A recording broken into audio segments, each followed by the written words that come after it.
चलो, अपना जो अगला कॉन्सेप्ट है that is revocation of authority. Revocation of authority, किसने किसको अथॉरिटी दिया है यहाँ पर? एजेंसी में प्रिंसिपल ने एजेंट को अथॉरिटी दिया है सर्टन एक्टिविटी के लिए, सर्टन पीरियड के लिए। आके ना, क्या वो अथॉरिटी रिवोक करी जा सकती है? क्या वो अथॉरिटी रिवोक करी जा सकती है कि हाँ भाई प्रिंसिपल अपनी अथॉरिटी रिटर्न ले सकता है? यस, तो आंसर इज यस। प्रिंसिपल हमेशा अपनी अथॉरिटी रिटर्न ले सकता है, लेकिन अथॉरिटी रिटर्न लेने के लिए आपको कुछ तो प्रोसेस फॉलो करना होगा, इंटीमेट करना होगा। और अगर आपने अथॉरिटी रिवोक किया है, उसकी वजह से अगर एजेंट को या थर्ड पार्टी को डैमेजेस होता है, नुकसान होता है, वो भी तो कॉम्प ऑफ करके देना पड़ेगा ना, इंडेमिनिफाई करना पड़ेगा कि नहीं करना पड़ेगा। बस, तो अभी आपको वही पढ़ना है, रिवोकेशन ऑफ अथॉरिटी। तो कल मैंने आपको बेसिक सा बताया था कि रिवोकेशन में क्या क्या इंक्लूडेड है। तो टर्मिनेशन ऑफ एजेंसी, जब आप रिवोक करते हो अथॉरिटी तो आपकी एजेंसी क्या हो जाती है? टर्मिनेट। टर्मिनेट का मतलब क्या होता है? कैंसिल हो जाती है। करेक्ट और नॉट? तो सेक्शन 201 में लिखा हुआ है टर्मिनेशन ऑफ एजेंसी के बारे में। Termination means putting an end to the legal relationship. ये टर्मिनेशन का मतलब क्या होता है? आप एक एंड ले रहे हो, एक एंड प्रोवाइड कर रहे हो, जो क्या था? एक लीगल रिलेशनशिप था। लीगल रिलेशनशिप को आप क्या कर रहे हो? खत्म कर रहे हो। अभी समझ में आ रहा है आप लोगों को? That is known as termination. So termination means putting an end to the legal relationship between the principal and the agent. तो प्रिंसिपल और एजेंट के बीच में जो रिलेशन था लीगल वाला, उसको क्या करना है? खत्म करना। उसी को हम बोलते हैं टर्मिनेशन। और सेक्शन 201 में बहुत सारे मोड्स बताए गए कि कैसे आप अपनी एजेंसी को टर्मिनेट कर सकते हो। तो उसमें सबसे पहला जो मोड लिखा है दैट इज रिवोकेशन। रिवोकेशन का मतलब क्या होता है? आपने नोटिस लिख दिया, आपने दे दिया और बोला कि मैं आज से अपनी अथॉरिटी रिवोक करता हूं। हो सकता है कि नहीं हो सकता? Yes. So agency may be terminated by the principal revoking the authority of the agent. Principal may revoke the authority given to his agent at any time before the authority has been exercised. मतलब अगर principal को अपनी authority जो उसने agent को देके रखी है उसको रिवोक करना है, तो प्रिंसिपल ने वो एजेंट ने वो अथॉरिटी को एक्सरसाइज किया हो उसके पहले ही आपको क्या करना होगा? अथॉरिटी रिटर्न करना होगा या रिवोक करना होगा। एक बार मैंने एजेंट को पावर दिया, एजेंट ने उस पावर को यूज करके कोई काम कर लिया, तो क्या अब अथॉरिटी रिवोक करी जा सकती है? नहीं। अब प्रिंसिपल जो है उस ट्रांजैक्शन के लिए, उस कॉन्ट्रैक्ट के लिए बाउंड हो जाता है। समझ में आ रहा है आप लोगों को? तो अगर आपको एजेंसी का जो अथॉरिटी वो रिवोक करना है, तो एजेंट ने वो पावर एक्सरसाइज किया हो उसके पहले ही रिवोक करना पड़ेगा। उसके बाद में रिवोक नहीं कर सकते हो, क्योंकि उसके बाद में क्या हो जाएगा? एक बाइंडिंग कॉन्ट्रैक्ट क्रिएट होगा between the third party and the principal. समझ में आ रहा है? तो मैंने किसी को अपने एक पावर दिया, मैंने बोला कि आपको ये मेरा घर बेचना है, ठीक है? मैंने पावर दिया, मैंने अथॉरिटी दी, मैंने एक एजेंट को अपॉइंट किया कि आप ये जो मेरा घर है मुंबई में, इसको क्या कर दो? बेच दो। बेचने के लिए मैंने मिस्टर ए को अपॉइंट किया था। अब मैं चाहती हूँ कि नहीं, मुझे मिस्टर ए से अपना पावर या अथॉरिटी जो मैंने मिस्टर ए को देके रखा था वो रिवोक करना है। तो मिस्टर ए ने अगर डील किसी के साथ फिक्स कर दी है, घर बेचने का कॉन्ट्रैक्ट कर लिया है प्रिंसिपल के बिहाफ में, तो क्या अब मैं अपनी अथॉरिटी रिवोक कर सकती हूँ? नहीं। लेकिन अभी वो प्रोसेस में है, अभी तक उसने क्या नहीं किया है? किसी के साथ डील फिक्स नहीं किया है, अथॉरिटी अभी तक एक्सरसाइज नहीं हुई है, तो क्या अब मैं रिवोक कर सकती हूँ? यस, अब मैं रिवोक कर सकती हूँ। So principal may revoke the authority given to his agent at any time before the authority has been exercised so as to bind the principal. समझ में आ गया आप लोगों को? However, principal cannot revoke the authority after the authority has been partly exercised for as regards such acts and obligations as arise for the acts already done. एक बार agent ने अपनी अथॉरिटी को एक्सरसाइज कर लिया, जिसकी वजह से क्या क्रिएट होता है? बाइंडिंग ऑब्लिगेशंस क्रिएट हो गया है प्रिंसिपल के ऊपर। चाहे वो पार्टली ही क्यों ना एक्सरसाइज किया हो, लेकिन अगर उसने एक्सरसाइज किया और उसका ऑब्लिगेशन अराइज हो गया है, कॉन्ट्रैक्ट क्रिएट हो चुका है, तो उस सिचुएशन में अब प्रिंसिपल अपनी अथॉरिटी को रिवोक नहीं कर सकता। यहां तक ठीक है? एग्जाम्पल बोलता है, ए ने बी को ऑथोराइज किया है कि 100 बेल्स ऑफ कॉटन क्या करो? खरीदो ऑन अकाउंट ऑफ ए। ए के बिहाफ में बी को क्या बोला गया है कि आप क्या करो? 100 बेल्स ऑफ कॉटन परचेज करो। तो ए कौन हो गया? हाँ, ए क्या हो गया है? प्रिंसिपल हो गया। ए प्रिंसिपल है तो बी कौन है? एजेंट है। बी कौन है? एजेंट है। ए ने क्या किया है? बी को ऑथोराइज किया है कि तुम मेरे बिहाफ में 1000 बेल्स ऑफ कॉटन क्या कर, परचेज कर। यहां तक क्लियर है? Hand to pay for it out of A's money remaining in B's hand. और उसने क्या बोला? अब तू 1000 बेल्स ऑफ कॉटन परचेज करेगा तो उसके लिए पैसे देने पड़ेंगे। अब वो पैसे तू कहां से देगा? तो बी के पास है ना, ए के कुछ पैसे पड़े हुए हैं। बी के पास ए का पैसा है। ए का मतलब किसका पैसा है? प्रिंसिपल का पैसा है। तो प्रिंसिपल क्या बोलता है? 2000 बेल्स ऑफ कॉटन परचेज कर। और उसका पेमेंट कहां से करेगा? जो पैसा मेरा तेरे पास है उस पैसे से तू क्या करेगा? पेमेंट करेगा उस कॉटन के लिए। समझ में आ रहा है आप लोगों को? B buy 1000 bales of cotton in his own name. B ने क्या किया? अपने नाम पे वो क्या किया? 100 बेल्स ऑफ कॉटन परचेज किया। और पेमेंट भी क्या किया? उसने अपने ही नाम पे किया, ताकि वो क्या हो सके? पर्सनली इस कॉन्ट्रैक्ट के लिए लाइबल हो सके। मतलब प्रिंसिपल ने बोला मेरे बिहाफ पे मेरे पैसे से 1000 बेल्स ऑफ कॉटन परचेज कर। एजेंट ने क्या किया? अपने नाम पे अपने पैसे से क्या किया? 1000 बेल्स ऑफ कॉटन परचेज कर लिया। यहां तक समझ में आ रहा है आप लोगों को?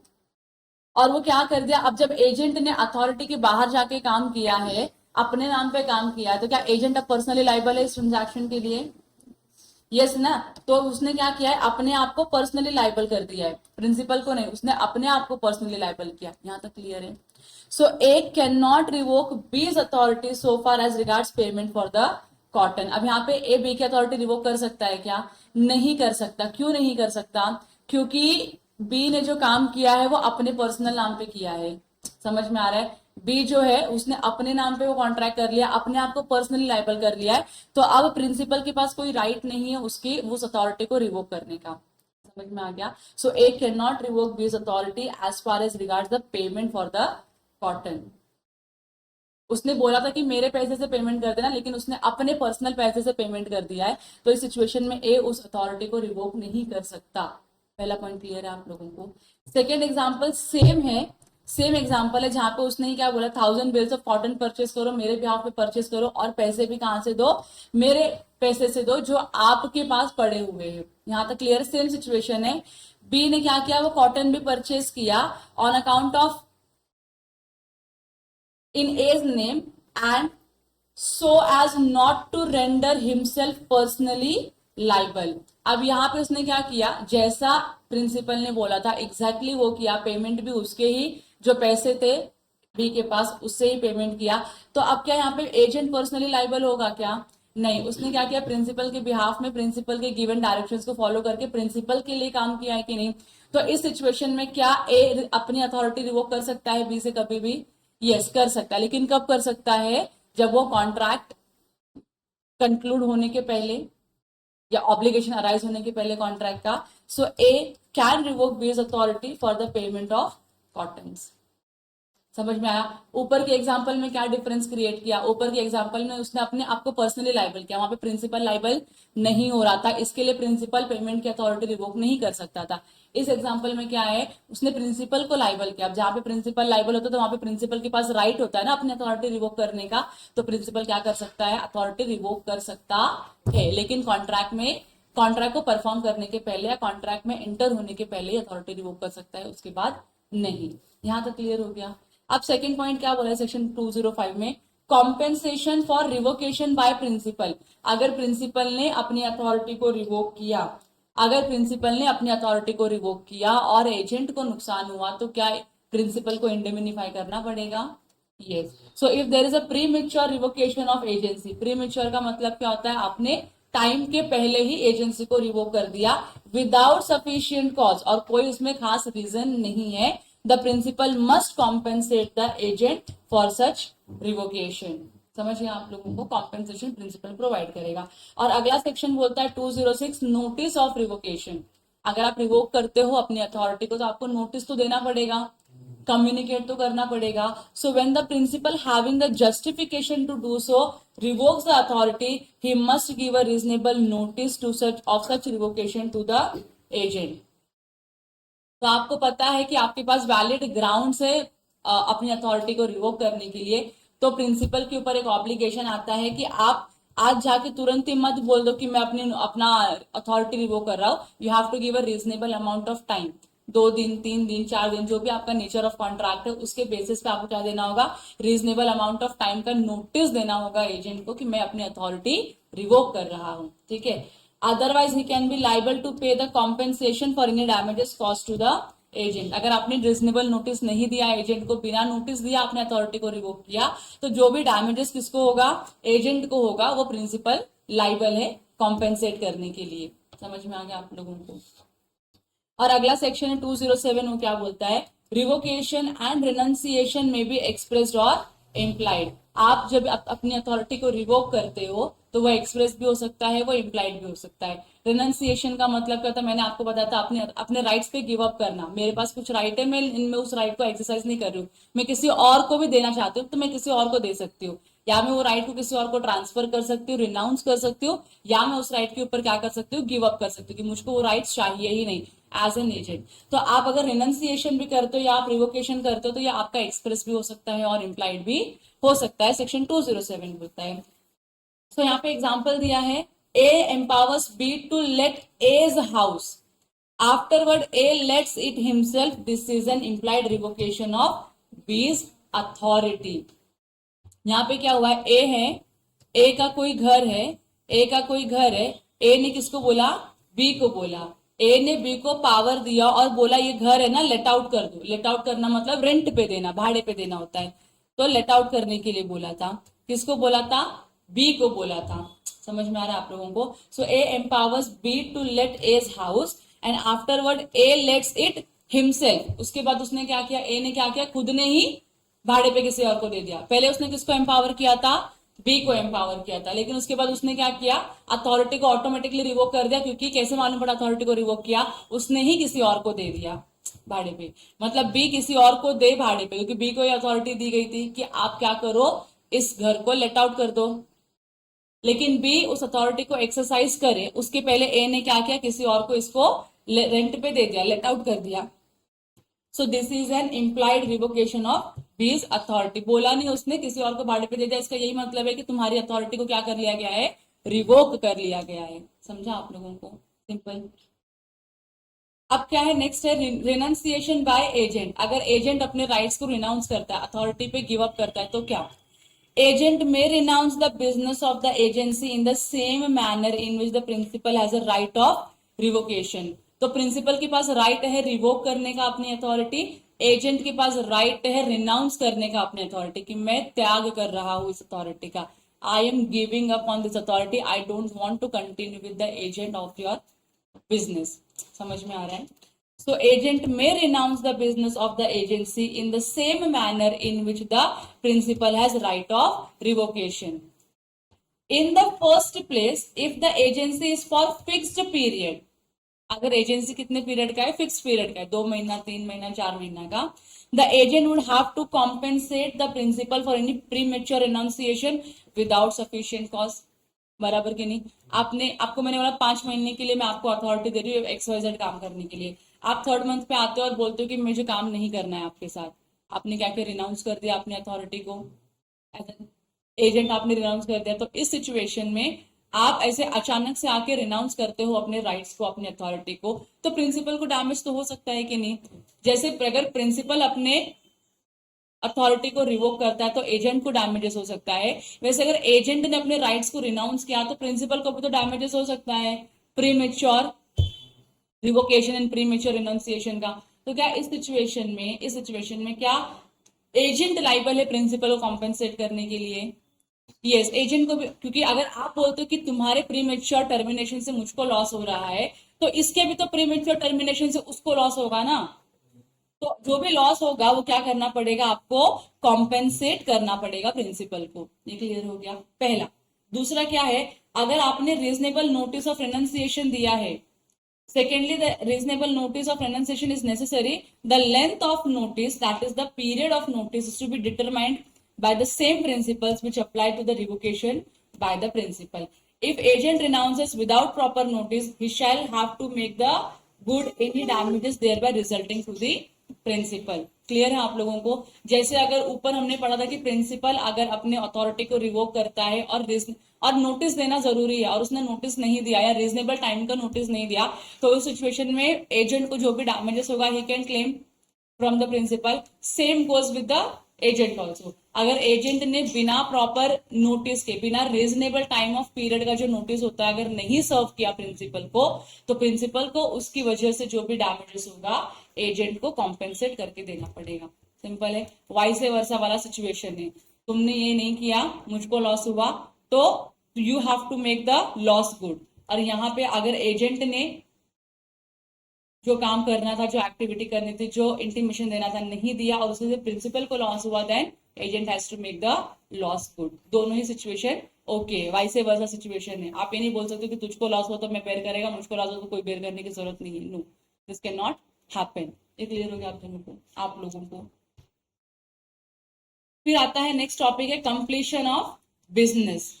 Agency is automatically and bye operation of law terminated when it is completed. जिस बिजनेस के लिए आपने क्या किया था, एजेंसी क्रिएट किया था, वो बिजनेस ही खत्म हो चुका है, फिनिश हो चुका है, परफॉर्म हो चुका है, तो एजेंसी भी क्या हो जाएगा आपका, टर्मिनेट। तो मैंने बोला था मेरा ये घर है, ये घर को क्या करना है, आपको बेचना है। इस घर को बेचने के लिए मैं आपको एजेंट बना रही हूँ, और घर अब बिक गया, तो क्या एजेंसी कंटिन्यू रहेगी?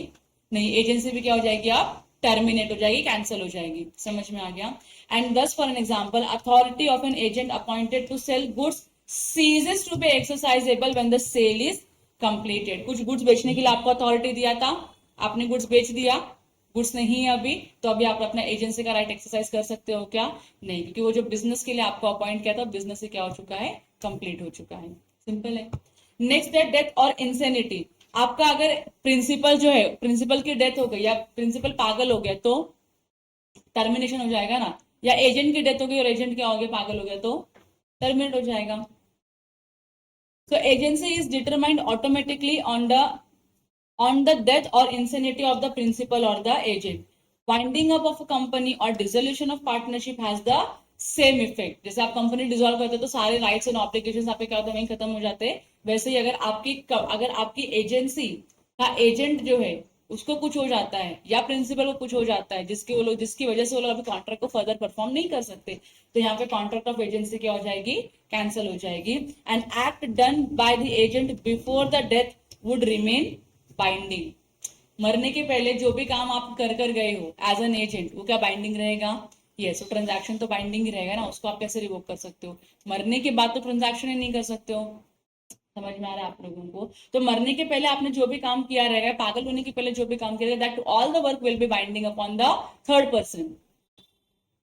समझ में आया आप लोगों को? मरने के बाद आप कोई कॉन्ट्रैक्ट कर ही नहीं सकते हो, कोई ड्यूटी परफॉर्म ही नहीं कर सकते हो, अथॉरिटी को एक्सरसाइज ही नहीं कर सकते हो, तो वहां पे आपकी एजेंसी टर्मिनेट होती है डेथ और इंसेनिटी के बाद। ठीक है। और अगला है प्रिंसिपल्स इंसॉल्वेंसी। अगर आपका प्रिंसिपल इंसॉल्वेंट हो गया तो क्या हो जाएगा, कॉन्ट्रैक्ट ऑफ एजेंसी टर्मिनेट हो जाएगा। क्यों टर्मिनेट होगा? क्योंकि आपका प्रिंसिपल अभी कॉम्पिटेंट पर्सन है क्या कॉन्ट्रैक्ट करने के लिए? नहीं है, तो यहाँ पे क्या हो जाएगा, टर्मिनेशन हो जाएगा एजेंसी का। क्लियर है? और नेक्स्ट है on the expiry of the time. आपने टाइम फिक्स किया था कि 31 मार्च 2024 तक ही तो मेरा एजेंट रहेगा, इसके बाद से 1 अप्रैल 2024 से मैं किसी और को अपना एजेंट अपॉइंट करेगा या मैं कुछ और करेगा। 31 मार्च तक का आपको डेडलाइन दिया था, तो 31 मार्च आ गया, 31 मार्च आ गया तो क्या एजेंसी खत्म हो गई आपकी? हाँ, हो गई ना, कैंसिल हो गई ना।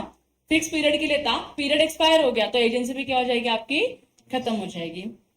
देखो, where agent has been appointed for a fixed term, the expiration of the term puts end to the agency. जो भी एक्सपायरी पीरियड है आपका, उस एक्सपायरी पीरियड पे आपका एजेंसी क्या हो जाएगा, क्लोज हो जाएगा। And whether the purpose of agency has been accomplished और नॉट। क्योंकि बिजनेस वाला की तो बात ही नहीं कर रहे हैं, उनकी पर्टिकुलर बिजनेस के लिए, पर्टिकुलर एक्टिविटी के लिए आपको एजेंट किया, हमने पर्टिकुलर टाइम के लिए आपको अपॉइंट किया है एज एन एजेंट। टाइम खत्म, तुम्हारी एजेंसी खत्म। काम कंप्लीट हुआ है या नहीं हुआ है मैटर नहीं करता, टाइम खत्म, एजेंसी खत्म।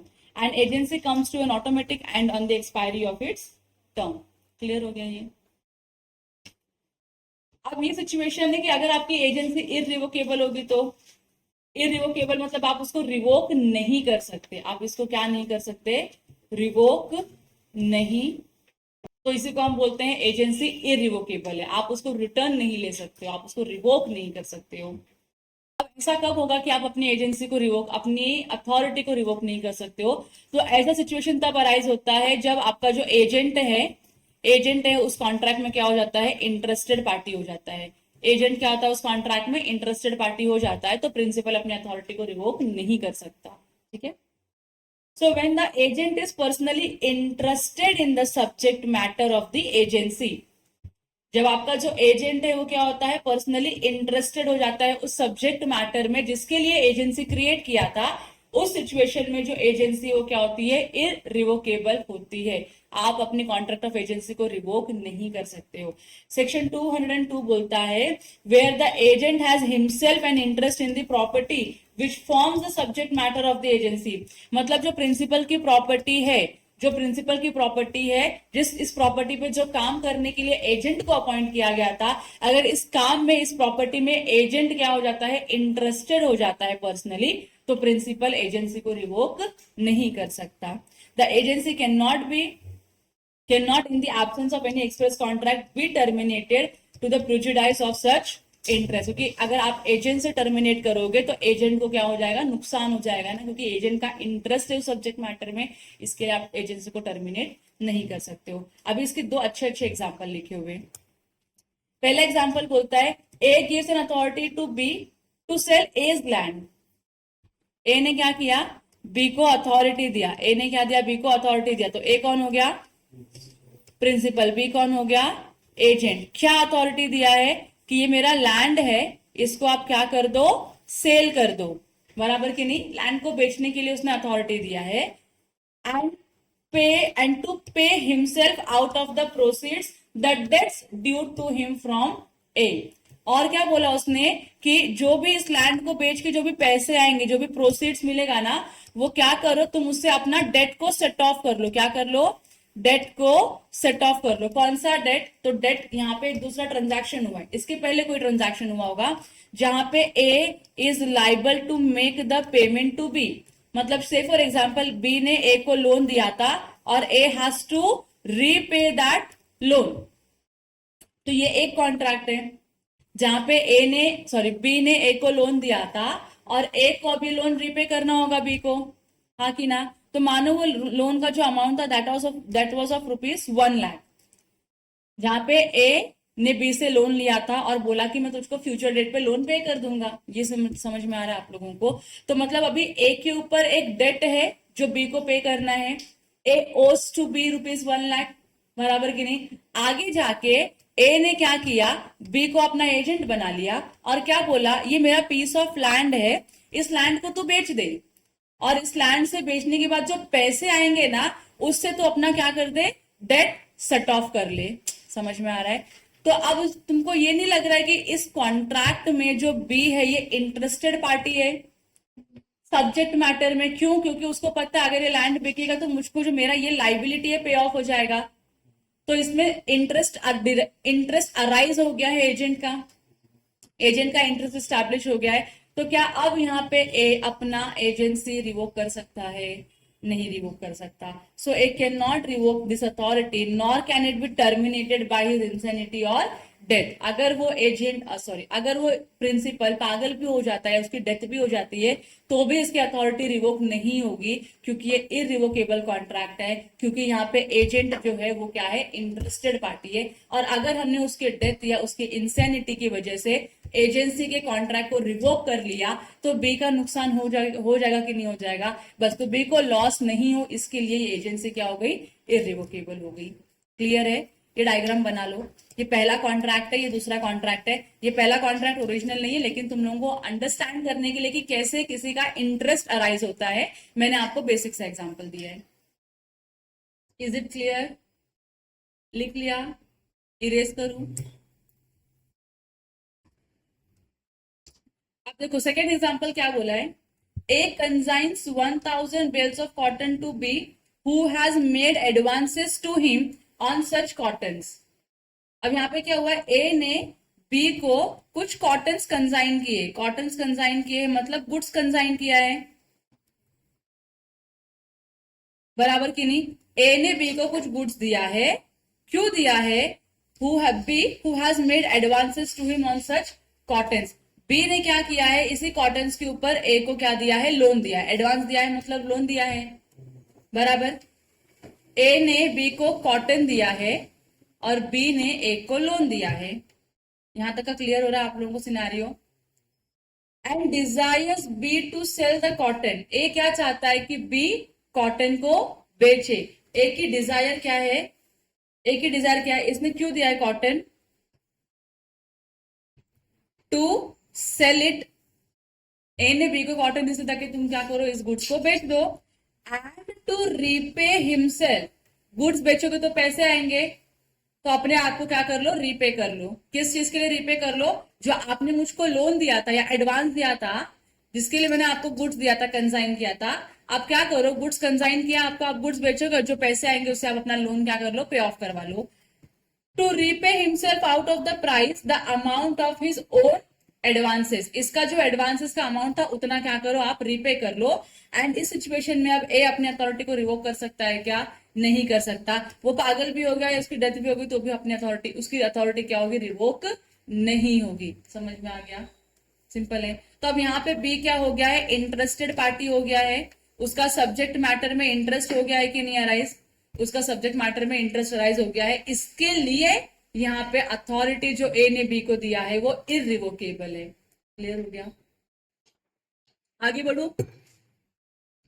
अगला जो कॉन्सेप्ट है इफेक्ट ऑफ टर्मिनेशन. अब जो टर्मिनेट हो रहा है कॉन्ट्रैक्ट ऑफ एजेंसी, उसका इफेक्ट क्या होगा? तो सेक्शन 208 में बोला गया है. तो पहले तो अगर मैं एज एन प्रिंसिपल अगर मैं एजेंट की अथॉरिटी रिवोक करती हूँ या टर्मिनेट करती हूँ तो मुझे उसको बताना पड़ेगा. जब तक मैंने उसको बताया नहीं तब तक उसका एजेंसी रिवोक होगी क्या? मेरी नहीं रिवोक होगी. अगर कोई थर्ड पार्टी इन्वॉल्व होता है या थर्ड पार्टी को पता होना जरूरी है कि कॉन्ट्रैक्ट रिवोक हुआ है एजेंसी वाला, तो जब तक थर्ड पार्टी के नॉलेज में नहीं आ जाता कि कॉन्ट्रैक्ट रिवोक हो चुका है तब तक रिवोकेशन आपका वैलिड नहीं माना जाएगा. ठीक है, देखो. When termination of an agent's authority takes effect as to agent and as to third persons, तो सेक्शन 208 में लिखा है कि वो इफेक्टिव कब होगा? एजेंसी का जो टर्मिनेशन है वो इफेक्टिव कब होगा? So termination of authority of an agent does not, so far as regards the agent, take effect before known to him. जब तक एजेंट को पता नहीं चलेगा कि टर्मिनेशन हो चुका है एजेंसी का, तब तक आप कॉन्ट्रैक्ट ऑफ एजेंसी टर्मिनेट नहीं कर सकते हो. उसका इफेक्ट नहीं आएगा, नलिफाई इफेक्ट रहेगा उसका.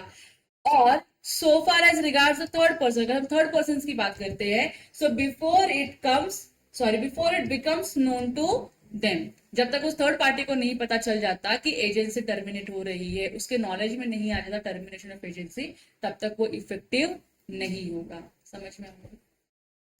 अब यहाँ पे तीन एग्जाम्पल दिए हैं. यहाँ पे ए बी को डायरेक्ट करता है to sell goods for him and agrees to give 5% of the commission on the price fetched by the goods. तो A ने क्या बोला B को कि तू कुछ गुड्स को सेल कर, तो तू मेरा एजेंट बन गया और गुड्स को सेल करेगा ना, तो मैं तुझको क्या दूंगा? 5% कमीशन दूंगा, जो भी प्राइस आया है गुड्स को बेचने का उसके ऊपर. तो जितना भी वैल्यू, अगर 1 लाख रुपए आया तो 1 लाख रुपए के ऊपर 5% तेरा कमीशन. तो क्लियर है? Afterward by letters revokes A afterwards by letter revokes B's authority. A ने क्या किया? अथॉरिटी को रिवोक कर लिया, लेटर देके रिवोक कर दिया. But B after the letter is sent, but before he received it, sells the goods for ₹1 lakhs. तो अब A ने लेटर भेजा है, लेकिन B को लेटर मिले उसके पहले ही B ने क्या किया? अपनी अथॉरिटी एक्सरसाइज कर ली है और B ने गुड्स बेच दिया है. गुड्स बेचने के बाद लेटर मिला है B को. अब आप मुझे बताओ, क्या ए लाइबल है कमीशन देने के लिए बी को? यस. क्यों लाइबल है? क्योंकि जो आपने टर्मिनेशन या रिवोकेशन का जो लेटर भेजा था वो उस तक कम्युनिकेट ही नहीं हुआ था, उसको मिला ही नहीं था. तो जब तक उसके नॉलेज में नहीं आ जाता, जब तक उसको पता नहीं चल जाता रिवोकेशन के बारे में, तब तक रिवोकेशन इफेक्टिव होगा क्या? नहीं होगा. तो यहाँ पे ए के ऊपर ऑब्लिगेशन है कि वो क्या करे? 5,000 रुपीज का कमीशन उसको दे. समझ में आ गया पहला सिचुएशन. दूसरा, A at Chennai by letter directs B to sell for him some cotton lying in warehouse in Mumbai and afterwards by letter revokes his authority to sell and direct bees to send the cotton to Chennai. समझे क्या हुआ यहाँ पे? ए चेन्नई में है और B कहां पर है? मुंबई में है. उसने पहला लेटर भेजा और क्या बोला कि ये जो गुड्स है ना, ये क्या करो, उसके बिहाफ में आप गुड्स को सेल करो. पहले लेटर में अथॉरिटी दिया गुड्स बेचने की. दूसरा लेटर उसने फिर से भेजा रिवोकेशन ऑफ अथॉरिटी का, जहां पे उसने बोला कि गुड्स बेचो मत, इस गुड्स को क्या करो, मेरे पास चेन्नई में भेज दो. इसका क्या कर दो, आप ट्रांसफर कर दो, मेरे पास क्या करो, चेन्नई में इस गुड्स को भेज दो, बेचो मत. पहले एक लेटर दिया और उसमें लिख दिया अथॉरिटी बेचने की. दूसरे लेटर में उसने क्या किया, अथॉरिटी रिवोक कर लिया अपना और बोला गुड्स को यहाँ पे चेन्नई भेज दो, मुंबई से निकाल के. यहां तक क्लियर है? B after receiving the second letter B को मिला, उसको पता है सेकेंड लेटर में अथॉरिटी रिवोक हो चुकी है. Enters into a contract with C who knows of the first letter but not of the second. मतलब सी एक थर्ड पार्टी है. अभी सी को पता है कि सी को फर्स्ट लेटर का नॉलेज है कि बी के पास अथॉरिटी है गुड्स को बेचने की, लेकिन ये अथॉरिटी रिवोक हो चुकी है, इसका नॉलेज सी को नहीं है. यहां तक क्लियर हो गया? For the sale to him of the cotton and C pays B the money. अब यहाँ पे क्या हुआ, सी गुड्स खरीदने के लिए आया, सी ने गुड्स खरीदा और पैसे किसको दिया, बी को दिया. अब क्यों बी को दिया? सी को पता है कि B is an agent of the A. इसके लिए उसने क्या किया, बी को पैसे दे दिए, इंटेंडिंग कि गुड्स का पैसा जो मैं बी को दे रहा हूं किसको मिलेगा, ए को मिलेगा. यहां तक क्लियर है? विथ विच बी एब्सकॉन्ड्स, बी क्या हो गया, पैसे लेके फरार हो गया, भाग गया, क्योंकि बी के पास सेकेंड अथॉरिटी टू सेल नहीं थी ना. सेकेंड लेटर में आया लिखा था कि अथॉरिटी आपकी रिवोक हो गई है. फिर भी उसने क्या किया, अपनी अथॉरिटी के बाहर जाके कॉन्ट्रैक्ट किया. थर्ड पार्टी को इसका नॉलेज था क्या? नहीं. अब सी ने ऑलरेडी बी को पैसे दे दिए. अब क्या सी फिर से लाइबल है ए को पैसे देने के लिए? क्या सी जो थर्ड पार्टी है लाइबल है ए को पैसे देने के लिए? नहीं होगा ना लाइबल. क्यों लाइबल होगा? उसने पे कर दिया ना एक बार. एक गुड्स के 2 बार पैसे क्यों पे करेगा? मुझको क्या पता था, मुझको पता था कि बी के पास अथॉरिटी है मुझको गुड्स बेचने के लिए, क्योंकि उसके प्रिंसिपल ने बोला था, लेटर लिख के दिया था. जो थर्ड पार्टी है, थर्ड पार्टी को ये नहीं पता था कि इसकी अथॉरिटी को रिवोक कर लिया गया है. और जब थर्ड पार्टी का मैटर कंसर्न होता है तो थर्ड पार्टी के नॉलेज में जब तक रिवोकेशन नहीं जाएगा तब तक रिवोकेशन इफेक्टिव होगा क्या? उसके पॉइंट ऑफ व्यू से, उसके पॉइंट ऑफ व्यू तो रिवोकेशन है ही नहीं. तो क्या बोलेगा, मैंने बी को पैसे दिए, तेरे एजेंट को पैसे मैंने दिए, तो मैं इस लाइबिलिटी से मुक्त हो गया हूं. अब तेरा एजेंट पैसे लेके फरार हो गया, जिसका नॉलेज मुझको नहीं है कि तूने उसकी अथॉरिटी रिवोक कर दी, तो मेरे लिए तो रिवोकेशन वैलिड ही नहीं है तेरा. मेरे लिए मेरा कॉन्ट्रैक्ट वैलिड है और कॉन्ट्रैक्ट के लिए मैंने पैसे दे दिए हैं, तो अब मैं फिर से पैसे दूंगा क्या उस गुड्स के लिए? नहीं. So his payment is good as against A. तो ए के लिए जो सी ने बी को पेमेंट किया वो एक वैलिड पेमेंट है और उससे से सी की लायबिलिटी डिस्चार्ज हो जाती है अगेंस्ट ए, क्योंकि थर्ड पार्टी को रिवोकेशन ऑफ अथॉरिटी का नॉलेज नहीं था. इसके लिए थर्ड पार्टी के ऊपर कोई लायबिलिटी अराइज नहीं होगी. आप समझा? पढ़ू?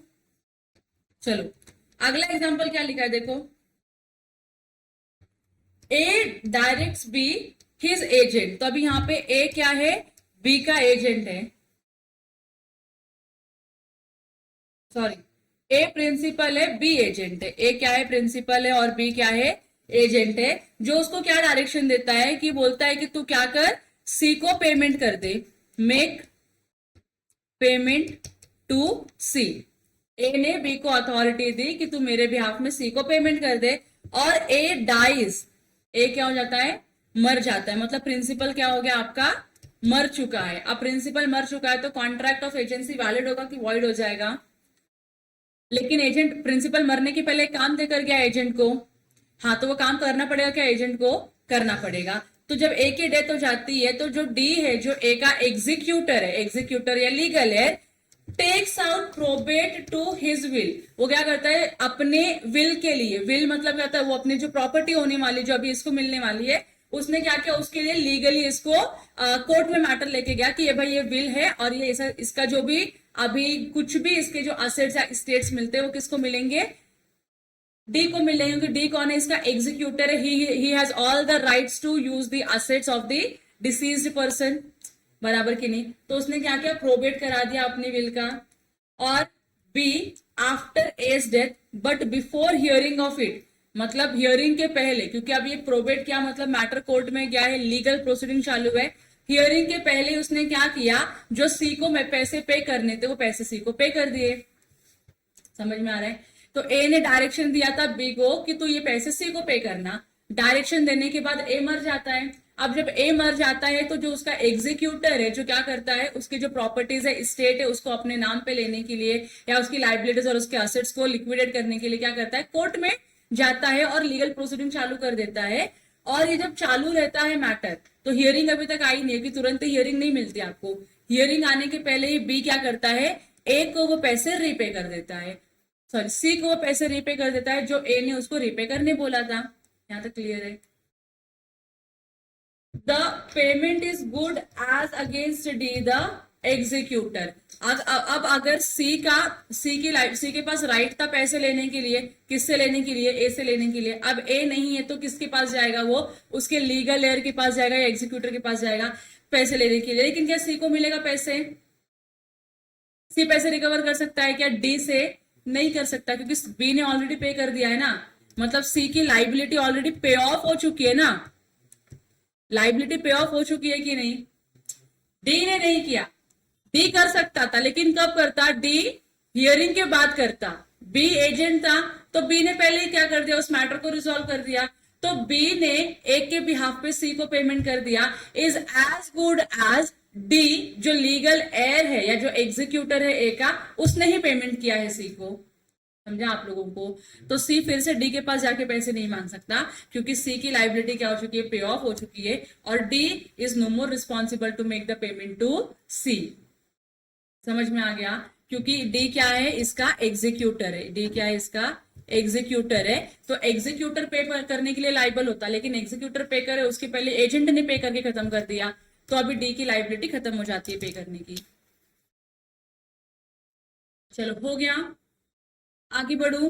बस 2 सेक्शन और है, 5 मिनट में मैं खत्म करना चाहती हूँ। हो भी जाएगा 5 मिनट में खत्म अगर आपका कोऑपरेशन रहा तो। डन। देखो अब अगला सेक्शन क्या है, section 209, agents duty on termination of agency bye principles death और इंसैनिटी। एजेंट की क्या ड्यूटी है अगर उसके प्रिंसिपल की डेथ हो जाती है या प्रिंसिपल इनसेन हो जाता है, तो एजेंट की ड्यूटी क्या होगी with respect to termination of agency. So when agency is terminated by the principal dying or becoming of unsound mind, the agent is bound to take on behalf of the representative of his late principal all reasonable steps for the protection and preservation of the interest entrusted to him। मतलब जो भी death के पहले जो तुम्हारा जो late principal है जिसने तुमको क्या बनाया था, एजेंट बनाया था, उसके प्रॉपर्टी को प्रोटेक्ट करने के लिए और अपनी एजेंसी को प्रोटेक्ट करने के लिए आपको जो भी रीजनेबल स्टेप्स लेना होता है आप ले सकते हो और कंटिन्यू कर सकते हो लीगल एज के साथ। अदरवाइज आप क्या करोगे, डिसकंटिन्यू कर दोगे।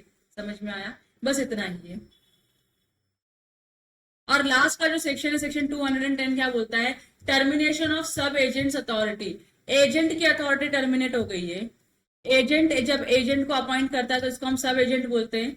तो जब एजेंट की ही अथॉरिटी नहीं है किसी काम को करने के लिए, क्या उसके जो सब एजेंट है उसके पास अथॉरिटी होगी काम करने के लिए, नहीं होगी। So in termination of authority of the agent causes termination of the authority of all the sub agents appointed by him. Clear हो गया। एजेंट की अथॉरिटी टर्मिनेट हो गई तो जितने भी उसने सब एजेंट अपॉइंट किए थे सारे के सारे लोगों की एजेंसी क्या हो जाएगी, टर्मिनेट हो जाएगी। बाकी और कुछ नहीं है। यहाँ तक क्लियर है। तो सेक्शन नंबर 201 से लेकर सेक्शन नंबर 210 तक हम लोगों ने पूरा किया, which talks about termination of agency. I hope you guys are clear with this concepts. अब इसके बाद will take a break of 10 minutes. 10 minutes के बाद we will start with a new chapter that is sale of goods act. ठीक है, चलो।